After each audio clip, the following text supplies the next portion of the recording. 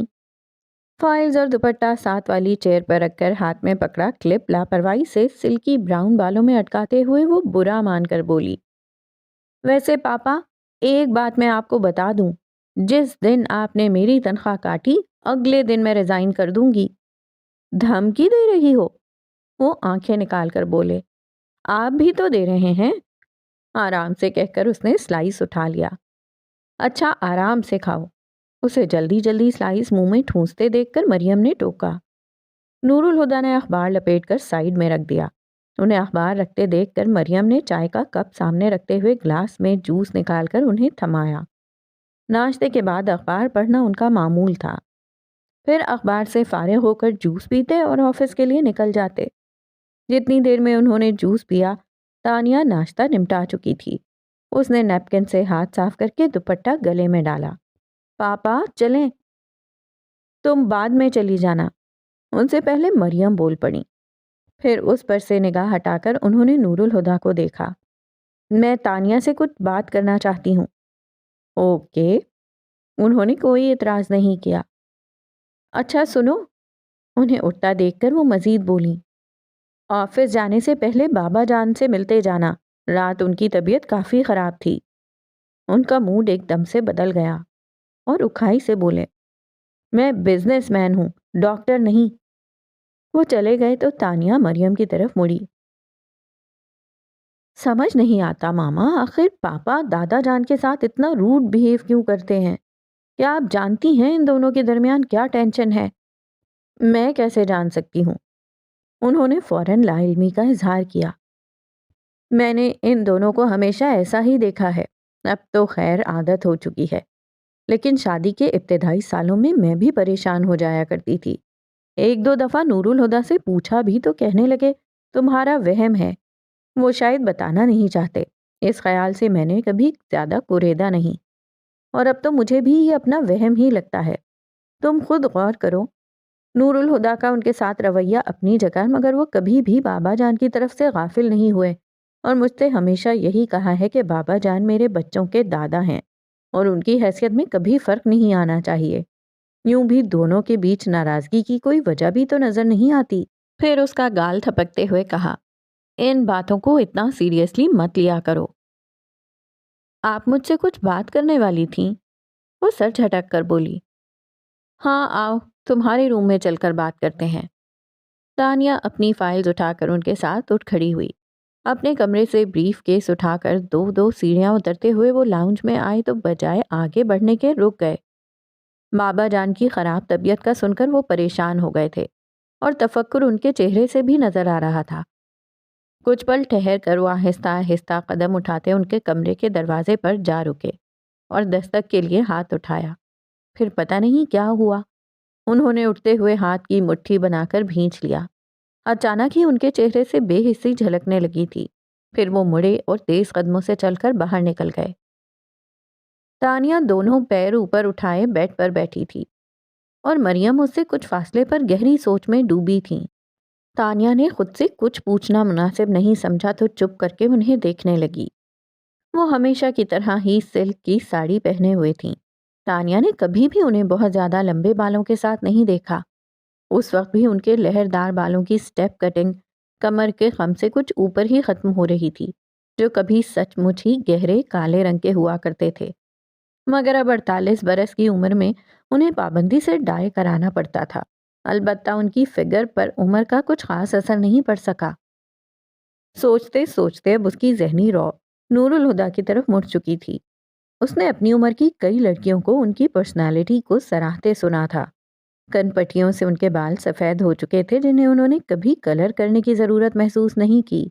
ان کے اٹھنے بیٹھنے، چلنے پھرنے اور بولنے میں بھی خود اعتمادی جھلکتی تھی۔ وہ متاثر کن شخصیت کے مالک تھے۔ ان دونوں لوگوں کو ساتھ دیکھ کر تانیہ کے دماغ میں ایک ہی بات آتی تھی، میڈ فار ایچ ادر۔ ابھی ابھی یہی سوچ کر اس کے ہونٹوں پر مسکراہٹ آ گئی تھی، جسے فوراً ہی دباتے ہوئے اس نے مریم سے کہا۔ ماما مجھے ابھی آفس بھی جانا ہے۔ ہاں مجھے یاد ہے، وہ بول کر پھر رکیں، کچھ سوچا، پھر آخر اسے مخاطب کر ہی لیا۔ تمہیں عنصر کیسا لگتا ہے؟ اس نے محتاط انداز میں جواب دیا، جیسا ہے ویسا ہی لگتا ہے۔ یہی تو پوچھ رہی ہوں، کیسا ہے؟ وہ زور دے کر بولی۔ مجھے کیا معلوم؟ اس نے پہلو تہی کی۔ معلوم کیوں نہیں ہے؟ آخر تم دونوں بچپن کے دوست ہو۔ بچپن کی دوستی تو ماما بچپن میں ہی ختم ہو گئی، جب وہ پڑھنے کے لیے ابراڈ چلا گیا تھا۔ اب وہ میرا دوست نہیں ہے، صرف فاروقی گروپ آف انڈسٹریز کا وینڈر ہے، اور اگر وہ میرے لیے کچھ ہے بھی تو بس تیمور انکل کا بیٹا، اس کے علاوہ کچھ نہیں۔ اس بار وہ بولی تو اس کے لہجے میں کوئی گنجائش نہیں تھی۔ مریم نے سانس بھر کر کہہ ہی دیا، انصر نے تمہیں پروپوز کیا ہے۔ خود؟ وہ حیران ہوئی۔ مجھ سے تو عروسہ نے ہی بات کی ہے، مگر ظاہر ہے بیٹے کی مرضی سے ہی کی ہوگی۔ وہ خاموش بیٹھی رہی۔ وہ باقاعدہ طور پر رشتہ لے کر آنے کی اجازت مانگ رہی ہے۔ تمہارے پاپا کو بھی پروپوزل اچھا لگا ہے اور دادا جان نے بھی اپروو کر دیا ہے، مگر ظاہر ہے آخری فیصلہ تو تم کو ہی کرنا ہے۔ سوچ سمجھ کر جواب دینا۔ ماما لیکن، اس نے کچھ بولنا چاہا پر مریم نے بیچ میں ہی روک دیا۔ دیکھو اس بار کوئی ٹال مٹول نہیں چلے گی۔ جب تک تم پڑھ رہی تھی تب تک تو ٹھیک تھا، پر اب جو سال بھر سے تم بہانے بنا رہی ہو وہ میری سمجھ سے باہر ہیں۔ مجھے سمجھ نہیں آتا آخر تم شادی کے بارے میں کب سیریس ہوگی۔ ماما پلیز اس ذکر کو ابھی رہنے دیں، اس نے کوشش کر کے بول ہی دیا، مگر انہوں نے جیسے سنا ہی نہیں۔ تمہیں کچھ اندازہ ہے تمہاری عمر کتنی ہو چکی ہے؟ ظاہر سی بات ہے یہ سوال اس سے جواب مانگنے کے لیے نہیں کیا گیا تھا۔ 24 سال، وہ بولی، اور جب میں 24 سال کی تھی تو تم میری گود میں تھیں۔ وہ رک کر اس کی فاق ہوتی شکل دیکھ کر بولی، میں نے پہلے بھی تم سے کہا ہے اور اب پھر کہہ رہی ہوں کہ اگر تمہاری اپنی کوئی چوائس ہے تو کھل کر کہہ دو، مجھے یا کسی بھی دوسرے شخص کو کوئی اعتراض نہیں ہوگا۔ اس کی آنکھوں میں ایک دم شایان کا چہرہ ابھر آیا تو اس نے سختی سے پلکیں بند کیں، پھر کھول کر انہیں دیکھا۔ اور اگر تمہاری کوئی چوائس نہیں ہے تو بیٹا میں کہوں گی کہ تمہارے لیے انصر سے بہتر اور کوئی نہیں ہو سکتا۔ انہوں نے توقف کیا، پھر پیار سے اس کے بالوں پر ہاتھ پھیرنے لگیں۔ تانیہ یہ وقت جو اس پل تمہارے ہاتھ میں ہے بہت خوبصورت ہے، اسے نہ گنواؤ۔ میں جاؤں؟ کچھ دیر بعد اس نے ہلکے سے پوچھا۔ ہاں جاؤ، انہوں نے اجازت دیتے ہوئے کہا۔ ان کے پاس سے اٹھ کر وہ دادا جان کے پاس آ گئی۔ تم گئی نہیں؟ وہ خلاف معمول اس وقت اسے گھر میں دیکھ کر حیران ہوئے۔ بس جا رہی ہوں، پھر بیڈ پر ان کے برابر ٹکتے ہوئے بولی، جہاں وہ نیم دراز تھے۔ اب آپ کی طبیعت کیسی ہے؟ تمہیں دیکھ کر ٹھیک ہو گئی ہے، وہ قصدن مسکرائی۔ اظہر فاروقی کچھ جھجکے پھر پوچھا، نور الہدا ابھی گھر پر ہے؟ نہیں، وہ آفس جا چکے ہیں۔ آہستہ سے کہہ کر اس نے ان کا ہاتھ چوم کر کہا، آئی لو یو دادا جان۔ وہ جانتی تھی کہ یہ الفاظ ان کی تکلیف کا نیم البدل نہیں ہو سکتے، پھر بھی وہ مسکرائے تو اسے حوصلہ ہوا۔ پھر انہیں اللہ حافظ کہہ کر وہ باہر پورچ میں آ گئی۔ اپنی کار ریورس کر رہی تھی کہ ڈاکٹر سراج بیک ویو مرر میں گیٹ سے اندر آتے دکھائی دیے۔ وہ گاڑی میں بیٹھے بیٹھے ہی کھڑکی سے سر نکال کر بولی، ڈاکٹر صاحب آپ اس وقت؟ ویسے ٹھیک وقت پر آئے ہیں، آج دادا جان کی طبیعت کچھ ٹھیک نہیں۔ وہ کھڑکی کے پاس آ کر جھکتے ہوئے بولے، ہر منگل کو مجھے کرنل صاحب کے چیک اپ کے لیے آنا ہی ہوتا ہے اور آج بھی میں شام کو آنے ہی والا تھا، پر فاروقی صاحب کا فون آیا کہ کرنل صاحب کی طبیعت ناساز ہے تو میں صبح آ گیا۔ آپ کو پاپا نے فون کیا ہے؟ وہ خوشگوار حیرت سے بولی، ہاں۔ اچھا، وہ ہنسی، یہ بات دادا جان کو ضرور بتائیے گا۔ بتا دوں گا، وہ نہ سمجھی سے بولے اور تانیہ انہیں حیران چھوڑ کر اپنی کار نکال لے گئی۔ دن ہفتوں میں اور ہفتے مہینوں میں کتنی تیزی سے بدلتے جا رہے ہیں۔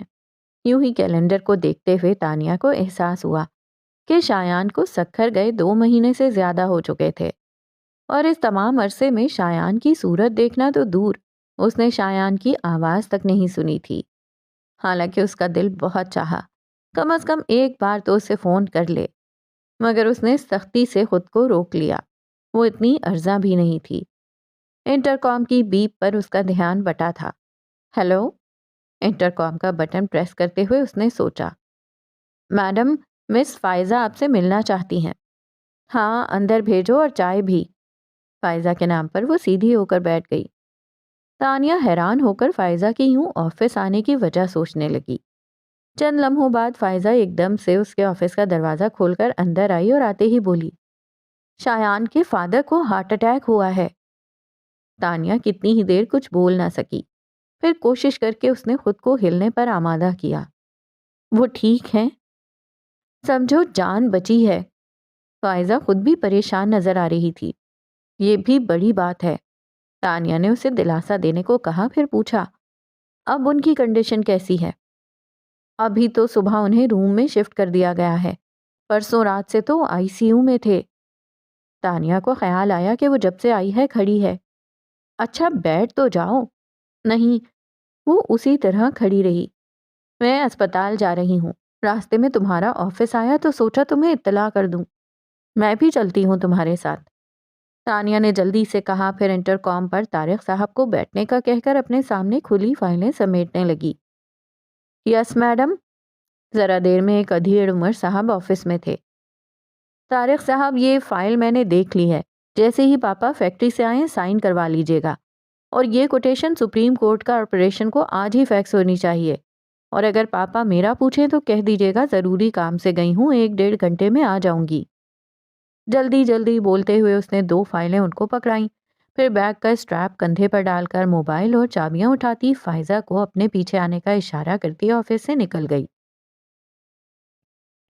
فائزہ کے بیٹھتے ہی اس نے گاڑی آگے بڑھا دی۔ کون سے اسپتال میں ہے؟ آغا خان۔ سڑک پر آتے ہی تانیہ نے پوچھا تھا، اور فائزہ کے جواب پر وہ خاموشی سے ڈرائیو کرنے لگی، مگر کچھ یاد آنے پر پوچھا، شایان کو پتہ ہے؟ انکل کو ہارٹ اٹیک ہفتے کی رات کو ہوا تھا، اور شایان ہر ویکنڈ پر کراچی آتا ہی ہے۔ انکل کو اسپتال بھی وہی لے کر گیا تھا۔ تانیہ نے حیرت سے اسے دیکھا۔ شایان ہر ویکنڈ پر کراچی آتا ہے؟ ہاں، فائزہ نے اس کے لہجے پر دھیان دیے بغیر کہا۔ بہت پریشان ہے بیچارہ، مجھے تو ڈر ہے کہیں خود بیمار نہ پڑ جائے۔ انکل سے محبت بھی تو بہت کرتا ہے، پرسوں رات سے ہاسپٹل میں ہے، ایک پل کے لیے نہیں سویا، نہ کھانے پینے کا ہی کچھ ہوش ہے۔ وہ شایان کا احوال کیا سنتی، ابھی تک اس کی حیرت ہی ختم نہیں ہوئی تھی۔ فائزہ ذرا دیر کو خاموش ہوئی تو اس نے پھر پوچھا، فائزہ، کیا واقعی شایان ہر ویکینڈ پر کراچی آتا ہے؟ ہاں بابا، ہر ویکینڈ پر۔ وہ تانیہ کی بار بار کی تکرار سے الجھ گئی۔ اگر کوئی ضروری کام ہو تو اور بات ہے، ورنہ وہ اپنی روٹین نہیں بدلتا۔ کمال ہے، وہ ونڈ اسکرین کے پار دیکھ کر بولی۔ فائزہ کو ایک دم خیال آیا اور وہ تیزی سے اس کی طرف مڑ کے بولی، کیا وہ تم سے نہیں ملتا؟ تانیہ نے تلخ سی مسکراہٹ کے ساتھ نفی میں سر ہلا دیا۔ فون تو کرتا ہوگا۔ اس بار تانیہ نے کوئی جواب ہی نہیں دیا۔ فائزہ چپ سی ہو گئی۔ واہ شایان صاحب، پاس تھے تو جلاتے تھے، دور گئے تو راکھ کر ڈالا۔ اس پر کیا شان بے نیازی ہے کہ مڑ کر خبر تک نہ لی۔ مگر کیا میرے رت جگے اتنے ہی بے اثر تھے کہ تمہاری نیند نہ اڑا سکے؟ اس کی آنکھوں میں چبھن بڑھنے لگی تو اس نے ڈیش بورڈ پر رکھے سن گلاسز اٹھا کر آنکھوں پر چڑھا لیے۔ چوٹ تو لگ چکی، اب زخم دکھانے کا کیا فائدہ؟ گاڑی اسپتال کے سامنے رک گئی۔ فائزہ نے اپنی طرف کا دروازہ کھولا اور اترنے لگی تو دھیان آیا وہ ابھی تک اپنی سیٹ پر ہے اور اس نے انجن بھی بند نہیں کیا، تو پلٹ کر پوچھا، تم اندر نہیں آؤ گی؟ تم چلو، میں تھوڑی دیر میں آتی ہوں، وہ بدستور سامنے دیکھتے ہوئے بولی، اور فائزہ کے اترتے ہی وہ زناٹے سے گاڑی بھگا لے گئی۔ کافی دیر تک بے مقصد شہر کی سڑکوں پر گاڑی بھگانے کے بعد بھی خون کے ابال میں کمی نہیں آئی تو تھک کر اس نے گھر کے راستے پر گاڑی موڑ دی۔ گھر میں داخل ہوتے ہی اس کی نظر ملازمہ پر پڑی تو اسے پکار کر کہا، خدیجہ، میں اپنے کمرے میں جا رہی ہوں اور کوئی ڈسٹرب نہ کرے۔ پھر وہ رکی نہیں اور سیدھی اپنے روم میں آ گئی۔ جذباتی ٹوٹ پھوٹ کے بعد اب اس کے اعصاب شکستہ ہونے لگے تھے۔ اس پر ہی جان طاری تھا۔ دروازہ لاک کر کے اس نے ہاتھ میں پکڑی ہر چیز بیڈ پر پھینکی اور خود کارپیٹ پر گھٹنوں کے بل گر پڑی۔ ہولے ہولے لرزتے ہوئے خود کلامی کر رہی تھی۔ میرا اعتبار توڑنے کی تمہارے پاس کوئی وجہ نہیں تھی شایان۔ اگر کوئی وجہ ہوتی تو تم مجھ سے لڑتے، مجھے الزام دیتے، مگر تم تو بنا کچھ کہے ہی پلٹ گئے، لفظوں کا آزار دے جاتے۔ میں کب تک تمہاری خاموشی سنوں؟ کچھ تو بولا ہوتا شایان، میں سمجھا لیتی خود کو کہ تم نے دھوکہ دیا ہے، مگر اب کیا کروں؟ خود کو کیسے سمجھاؤں؟ اب اس کی آواز بلند ہوتی جا رہی تھی۔ درد سے پھٹتے اپنے سر کو دونوں ہاتھوں سے پکڑے اس کا گلا روندھ گیا۔ قصور تمہارا نہیں، غلطی میری ہے۔ میں نے کیوں تم پر اعتبار کیا؟ میں نے کیوں تم سے محبت کی؟ کیوں؟ میں آج بھی تم سے محبت کرتی ہوں۔ جب ساتھ ہی نہیں دینا تھا تو تم کیوں میرے پاس آئے؟ اگر جانا ہی تھا تو میری زندگی میں، میرے دل میں آنے کا تمہیں کیا حق تھا؟ پاس آ کر دور جانے کا، جھلک دکھا کر چھپ جانے کا کھیل بہت بار کھیلا ہوگا۔ وہ اب چلا رہی تھی۔ بہت سو کو تڑپایا ہوگا، بہت ہوں گی جو تمہارے لیے روتی ہوں گی، مگر میں تانیہ فاروقی ہوں، ان بہت سی لڑکیوں سے بہت الگ۔ مجھے تڑپتا دیکھنے کی تمہاری خواہش کبھی پوری نہیں ہوگی شایان۔ نہ میں تڑپوں گی نہ روؤں گی۔ تم وہ نہیں جس کے لیے میں خود کو برباد کر لوں۔ وہ کہہ رہی تھی کہ وہ نہیں روئے گی، مگر دونوں بازو سختی سے اپنے گرد لپیٹ کر پیشانی گھٹنوں سے ٹکا کر گٹھڑی بنی وہ پھوٹ پھوٹ کر رو رہی تھی۔ سورج ڈھل چکا تھا اور کمرے میں اندھیرا بھرنے لگا تھا، لیکن تانیہ نے لائٹ جلائی نہ ہی پردے سمیٹے۔ وہ بے حس و حرکت اوندھے منہ کارپیٹ پر سمٹ کر لیٹی تھی۔ اب وہ رو نہیں رہی تھی، اس کا چہرہ ستا ہوا تھا، بال بے ترتیب ہو رہے تھے، بکھرے بکھرے حلیے کے ساتھ اس کے سر میں درد کی تیز لہریں اٹھ رہی تھیں۔ کئی گھنٹوں تک رونے کی وجہ سے وہ تھک چکی تھی اور اب اس میں اتنی طاقت بھی نہیں تھی کہ اٹھ کر بیٹھ کے دراز سے پین کلر ہی نکال کر لے لے۔ پھر کچھ وقت سے ہی صحیح، مگر اس نے خود کو ہلنے پر آمادہ کر ہی لیا۔ وہ کھسک کر ٹیبل کی طرف گئی۔ ٹیبل کے سہارے سے بیٹھنے کے بعد اس نے جگ سے پانی گلاس میں ڈالا اور گلاس پکڑ کر اٹھتے ہوئے بیڈ پر آ کر بیٹھ گئی۔ پھر ڈراز کھول کر پین کلر نکالی اور 2 گولیاں پانی کے ساتھ لے کر گلاس سائڈ ٹیبل پر رکھا اور بیڈ پر لیٹ گئی۔ اس کا دل چاہ رہا تھا کہ سو جائے، مگر آنکھوں میں درد اتنا زیادہ تھا کہ بند کرنا بھی مشکل تھا۔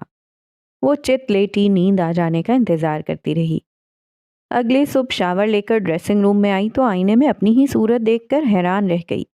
آنکھوں کے گرد حلقے سوجے ہوئے تھے۔ نہانے سے چہرے کی پشمردگی تو کم ہو گئی تھی، مگر زردی جھلک رہی تھی۔ اس حالت میں سب کا سامنا کرنا مشکل لگ رہا تھا، مگر اس کے سوا چارہ بھی کیا تھا؟ گیلے بالوں کو ڈرائر سے خشک کر کے وہ ڈرائنگ روم میں آ ہی گئی۔ عمیر عزیر تو کالج آ چکے تھے اور دادا جان بھی ناشتہ ان کے ساتھ کر کے اس وقت اسٹڈی میں چلے جاتے تھے۔ مریم البتہ نور الہدیٰ کے ساتھ ہی ناشتہ کرتی تھیں، اور جب سے تانیہ نے آفس جانا شروع کیا تھا وہ بھی ان کے ساتھ ڈائننگ ٹیبل پر موجود ہوتی۔ نور الہدیٰ اس پر نظر پڑتے ہی چونک گئے۔ انہوں نے مریم کی طرف دیکھا۔ ان کے تاثرات بھی نور الہدیٰ سے مختلف نہیں تھے۔ بہادر، میرے لیے چائے لے آؤ۔ سلائس پر بٹر لگاتے ہوئے وہ خود کو نارمل پوز کرنے کے لیے ضرورت سے زیادہ اونچی آواز میں بولی تھی۔ تمہیں کیا ہوا ہے؟ مریم اس کے پوز کرنے سے ذرا بھی مطمئن نہیں ہوئی تھی۔ تانیہ کو بھی اندازہ تھا کہ کچھ بھی نہیں سے کام نہیں چلے گا۔ اس نے چائے کا کپ اٹھایا جسے ابھی ابھی بہادر چھوڑ گیا تھا اور سیب لے کر بولی، اب تو ٹھیک ہوں، مگر طبیعت خراب ہو گئی تھی، اسی لیے آفس سے جلدی اٹھنا پڑا۔ پھر جو ٹیبلٹ لے کر سوئی ہوں تو 1 گھنٹہ پہلے ہی آنکھ کھلی ہے۔ اس نے غیر محسوس انداز میں کل سارا دن کمرہ نشین رہنے کی بھی وضاحت کر دی۔ مجھے ابھی بھی تم ٹھیک نہیں لگ رہی ہو، تمہیں ڈاکٹر کے پاس جانا چاہیے۔ جی ماما، وہ ان کی تاکید کے جواب میں بولی۔ مریم تو قدرے مطمئن ہو کر ناشتہ کرنے لگی، مگر نور الہدیٰ مستقل اسے دیکھ رہے تھے۔ حالانکہ انہوں نے کوئی سوال نہیں کیا تھا، مگر ان کا اس طرح دیکھنا تانیہ کو پریشان کر رہا تھا۔ پھر بھی وہ آرام سے ناشتہ کرتی رہی۔ آخر انہوں نے تانیہ پر سے نگاہ ہٹا لی۔ میرا خیال ہے آج تم آفس مت جاؤ، گھر پر ہی رہ کر آرام کرو۔ میں بھی یہی سوچ رہی ہوں، اس نے کپ میں جھانکتے ہوئے کہا۔ نور الہدا اپنی جگہ سے اٹھے اور اس کے پاس آ کر اس کا چہرہ اپنے ہاتھوں میں لے کر اپنی طرف کیا۔ تمہیں تکلیف میں دیکھ کر مجھے بہت تکلیف ہوتی ہے، مگر اس وقت تکلیف اور بھی زیادہ ہوگی جب تم اپنی تکلیف مجھ سے چھپاؤ گی۔ تانیہ کو ان کے چہرے پر وہی کھویا ہوا سا تاثر نظر آیا جو اکثر تانیہ کو دیکھتے ہوئے ابھر آتا تھا۔ وہ جھکے اور اس کے ماتھے کو چوم لیا۔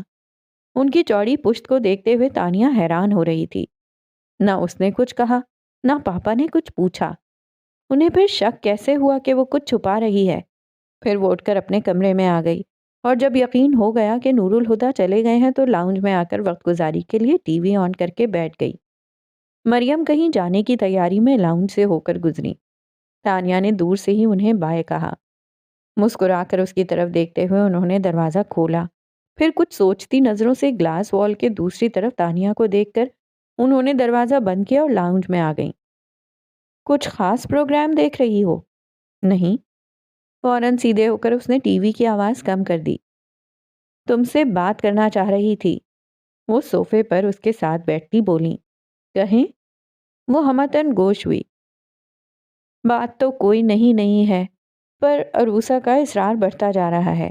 حالانکہ میں بہت واضح انداز میں اس سے کہہ چکی ہوں کہ تم ابھی شادی کے لیے تیار نہیں ہو، مگر وہ کہتی ہے شادی نہ صحیح منگنی تو کی جا سکتی ہے، اور سچ پوچھو تو مجھے بھی اس کی بات پسند آئی ہے۔ فی الحال منگنی کر دیتے ہیں، پھر جب تم ذمہ داری اٹھانے کو تیار ہو جاؤ تو شادی کر دیں گے، اور کیا پتا ایک بار انصر کے ساتھ رشتے میں بند کر شادی کا فیصلہ تمہارے لیے زیادہ آسان ہو جائے۔ پھر اسے چپ دیکھ کر بولیں۔ چپ کیوں ہو؟ کچھ تو بولو۔ کیا بولوں ماما؟ وہ ہنسی۔ پلے صراط پر ٹھہروں یا ہٹ جاؤں کچھ حاصل نہیں ہوگا، پر شاید کچھ گنوانا بھی نہ پڑے، لیکن اگر گزر جاؤں تو سب گنوا دوں گی، مگر شاید تب بھی میرے ہاتھ خالی نہیں رہیں گے، بن مانگے ہی صحیح، لیکن زندگی کچھ عطا تو کرے گی، پر نفع کس میں ہے اور نقصان کہاں، حساب کروں گی تو ہی پتہ چلے گا۔ کیا کہہ رہی ہو؟ وہ خاک بھی نہ سمجھی۔ تانیہ انہیں دیکھ کر مسکرائی۔ آپ چاہتی ہیں نا میں شادی کر لوں؟ ہاں، میں سوچ کر جواب دوں گی۔ پتھر میں جونک تو لگی۔ اس کی بات پر مریم نہال ہو گئیں۔ بس اب چاہے تم کچھ بھی جواب دو، میرے لیے تو یہ بھی بہت ہے کہ تم شادی کے بارے میں سوچنے کو تیار ہو گئی ہو۔ تانیہ انہیں خوش دیکھ کر شرمندہ ہو گئی۔ اپنی خوشیوں کے بارے میں سوچتے ہوئے وہ ان کی خوشیوں سے کتنا دور ہو گئی تھی۔ جانے سے پہلے کتنی ہی دیر تک وہ اسے خود سے لپٹا کر پیار کرتی رہیں۔ اس نے کہہ تو دیا کہ سوچے گی، پھر کچھ سوچنے کی کوشش میں وہ کچھ بھی سوچ نہیں پا رہی تھی۔ کتنا وقت گزر گیا، اسے کچھ احساس بھی نہیں تھا۔ کسی نے اس کے ہاتھ پر ہاتھ رکھا تو وہ چونک کر مڑی اور اپنے برابر بیٹھے عمیر کو دیکھ کر اسے ایک بار پھر چونکنا پڑا۔ وہ یونیفارم بدل چکا تھا، جس کا مطلب تھا اسے کالج سے آئے کافی دیر ہو چکی تھی۔ تانیہ کو یقین نہیں ہوا کہ وہ پچھلے 3-4 گھنٹوں سے ایک ہی حالت میں بیٹھی تھی۔ بیٹھے بٹھائے کھو جانے کی عادت یا دادا جان کی ہے یا پھر پاپا کی؟ آپ نے یہ عادت کب سے اپنا لی؟ اتنی دیر سے آپ کو آواز دے رہا ہوں مگر آپ ہیں کہ کچھ سنتی ہی نہیں۔ میں کچھ سوچ رہی تھی، وہ اٹھتے ہوئے بولی۔ عزیر کہاں ہے؟ ڈائننگ ٹیبل پر آپ کا انتظار کر رہا ہے اور دادا جان بھی وہیں ہیں۔ چلو پھر۔ وہ ڈائننگ روم میں آ گئی۔ اسے بھوک نہیں تھی پر سب کا ساتھ دینے کو اس نے تھوڑے سے چاول پلیٹ میں نکال لیے۔ آپ ہی صبح بتا دیا ہوتا آپ چھٹی کرنے والی ہیں، میں بھی کالج نہیں جاتا۔ بہت اچھا کیا میں نے جو صبح نہیں بتایا، ورنہ بیکار کالج بنک کرتے۔ وہ عزیر کے تعصب سے بولنے پر بولی تو عمیر ہنسا۔ یوں بھی اس کے ساتھ پورا دن بتانا آسان نہیں، وہ تو میری ہی ہمت ہے جو اسے جھیل لیتا ہوں۔ دادا جان، تانیہ اور عمیر ہنسنے لگے تو وہ منہ بنا کر شکایتی انداز میں بولا۔ تم دونوں کیوں ہر وقت اسے چھیڑتے رہتے ہو؟ اس کی داد رسی میں دادا جان ذرا روب سے بولے تو عمیر جھٹ سے بولا۔ ہمیں چھیڑنے کی کیا ضرورت ہے، یہ پیدائشی چھڑا ہوا ہے۔ اور پھر تانیہ کے ساتھ مل کر ہنسنے لگا۔ بات صحیح تھی، اس لیے اظہر فاروقی بھی مسکرائے تو عزیر بیچارہ اور روحانسا ہو گیا۔ روتے نہیں بیٹا، تم ان نامعقولوں کو چھوڑو اور کھانا کھاؤ۔ انہوں نے اسے پچکارتے ہوئے نوالا اس کے منہ میں رکھا تو وہ سچ مچ بہل کر کھانے لگا۔ دیکھا، تم تینوں میں ایک عزیر ہی ہے جو سیدھا اور معصوم ہے، اور تم دونوں ہر وقت اس کی معصومیت کا مذاق اڑاتے ہو۔ عزیر نے یوں گردن اکڑا کر دیکھا جیسے اظہر فاروقی نے اسے کوئی اعزاز بخشا ہو، اور اس کی اس حرکت پر وہ دونوں اور بھی ہنسنے لگے۔ وہ بھی ایک سہانی شام کا منظر تھا۔ گرم گھاس پر بھری ہوئی ٹرے تھامے وہ سہج سہج قدم اٹھاتی لان میں رکھی چیئرز کی طرف بڑھی چلی آ رہی تھی، جن پر براجمان اظہر فاروقی اور نور الہدیٰ دنیا و ما فیہا سے بے خبر نہ جانے کن باتوں میں الجھے تھے۔ ان دونوں نے ہی اس کی آمد کو محسوس نہیں کیا تھا، بلکہ نور الہدیٰ تو اس وقت چونکے جب ٹرے رکھنے کے لیے جھکتے ہوئے اس کا کاسنی دوپٹہ شانے سے سرک کر گھٹنے پر رکھے ان کے ہاتھ پر آ پڑا۔ اس نے ایک ہاتھ سے دوپٹہ کندھے پر ڈالتے ہوئے دوسرے ہاتھ سے بڑا سا کپ اٹھا کر بابا جان کی طرف بڑھایا، مگر انہوں نے ہاتھ میں پکڑا اخبار ایک دم ہی اپنے سامنے پھیلا لیا۔ وہ سن سی ہو گئی۔ یہ ہو ہی نہیں سکتا تھا کہ اظہر فاروقی نے اسے اپنی طرف کب بڑھاتے نہ دیکھا ہو۔ نور الہدیٰ کو بھی ان کی حرکت اچھی نہیں لگی تھی۔ وہ خود کو بولنے سے روک نہ پائے۔ بابا جان، وہ آپ کو کب پکڑا رہی ہے؟ اظہر فاروقی نے ذرا سا اخبار کا کونا نیچے کرتے ہوئے سرسری سے انداز میں کہا، ٹیبل پر رکھ دو نا بیٹا، اور پھر سے اخبار اپنے سامنے کیا۔ اس نے کپ ان کے سامنے رکھا اور اسی خاموشی سے کرسی پر بیٹھ گئی۔ اس کا چہرہ پتھر کی طرح بے جان تھا۔ ہر بار اپنے نظر انداز کیے جانے پر اس کی کیفیت اتنی ہی شدید ہو جایا کرتی تھی۔ نور الہدیٰ اس کی اس قدر حساسیت پر اکثر حیران اور کبھی کبھار تو پریشان ہو جاتے۔ اسے اس ٹرانس سے باہر لانے کے لیے نور الہدیٰ نے کپ اٹھا کر اس کے سامنے کیا اور اپنی عادت کے مطابق بشاشت سے بولے، کیا شام کی چائے پینا بھی چھوڑ دیا ہے؟ اس نے چونکتے ہوئے ان کی طرف دیکھا اور سادگی سے مسکراتے ہوئے ان کے ہاتھ سے کپ لے کر گھونٹ گھونٹ پینے لگی۔ گھر میں بیکار بیٹھ کر کیا کرو گی؟ تم یونیورسٹی میں ایڈمیشن کیوں نہیں لے لیتی؟ انہیں لگتا تھا اس کی حد سے بڑھی ہوئی حساسیت کی وجہ تنہائی ہے۔ حالانکہ گھر میں بابا جان اور خود وہ موجود تھے، مگر نور الہدیٰ اپنی مصروفیت کی وجہ سے اسے ٹھیک سے ٹائم نہیں دے پاتے تھے، اور بابا جان گو کہ ریٹائرڈ تھے مگر الگ تھلگ رہنا پسند کرتے تھے۔ انہوں نے سوچا یونیورسٹی جانے سے اس کی تنہائی ختم ہو جائے گی اور پھر شاید اس کی جذباتیت بھی کم ہو جائے، مگر اس نے فوراً ہی ان کے خیال کو مسترد کر دیا۔ بی اے کر لیا ہے، کافی ہے، مجھے آگے نہیں پڑھنا۔ یہ کیا بات ہوئی؟ وہ ٹوک کر بولے۔ بس کچھ سمجھ نہیں آیا تو اس نے کندھے اچکا دیے۔ بس کیا؟ وہ کبھی کبھار ہی بڑے پن کا روب جھاڑتے تھے اور جب ایسا کرتے بڑے آرام سے مروب ہو جاتی جیسے ابھی ہو گئی تھی۔ وہ اسی لہجے میں بولے، میرا خیال ہے ایڈمیشن تو اوپن ہو چکے ہوں گے، میں کسی دن فارم لے آؤں گا، تم بس فل کر دینا۔ مگر ہادی بھائی، مجھے آگے نہیں پڑھنا، وہ منمنائی۔ کیوں؟ ان کا انداز ہنوز وہی تھا۔ مجھے کورس کی کتابیں اچھی نہیں لگتیں۔ بڑا معصوم سا انداز تھا۔ نور الہدیٰ مسکرا دیے۔ پھر کیا اچھا لگتا ہے بتاؤں؟ وہ اسی بھول پن سے جوش میں بولی اور پھر ان کے جواب کا انتظار کیے بغیر شروع ہو گئی۔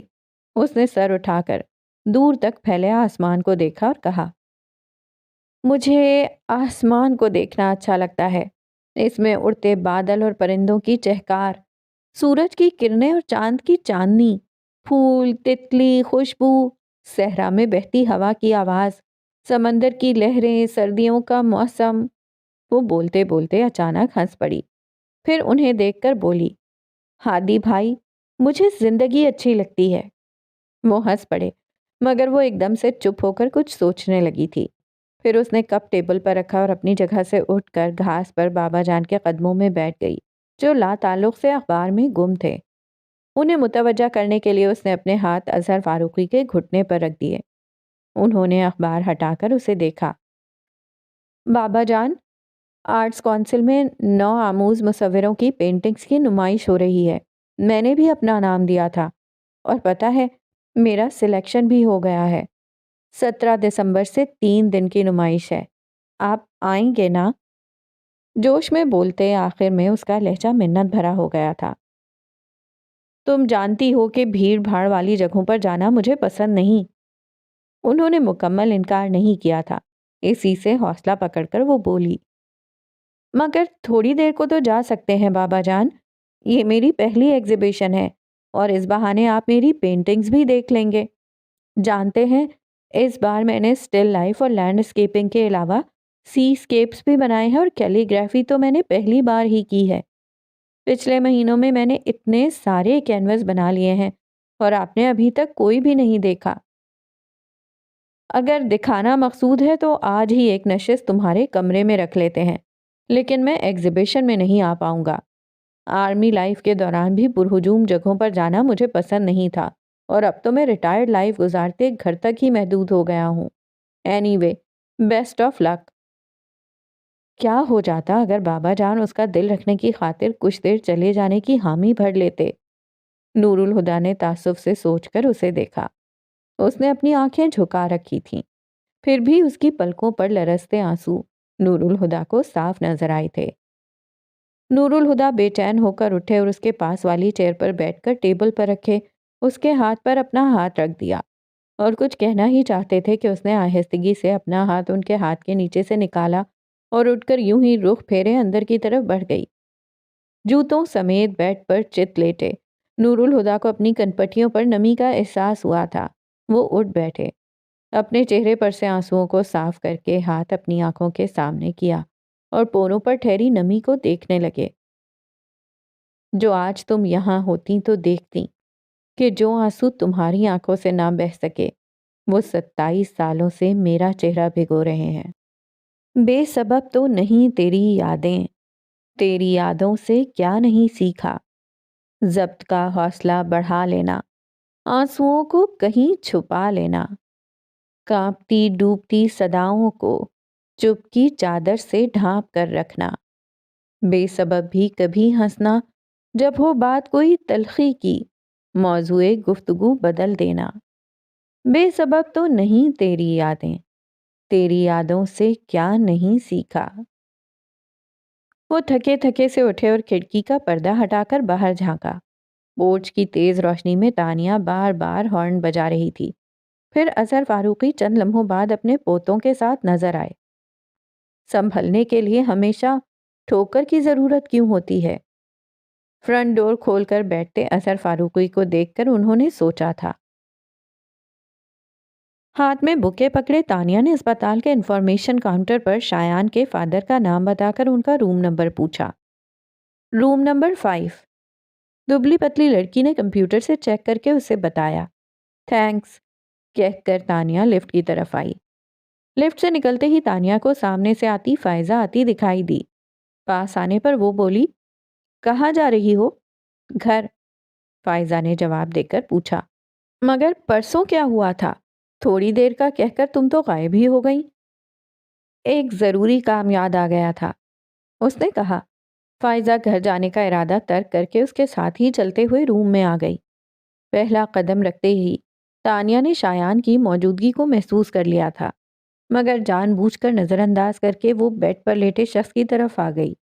بیڈ کے ساتھ ہی رکھی میز پر بکے رکھ کر اس نے ہلکی آواز میں پوچھا، ان کی طبیعت اب کیسی ہے؟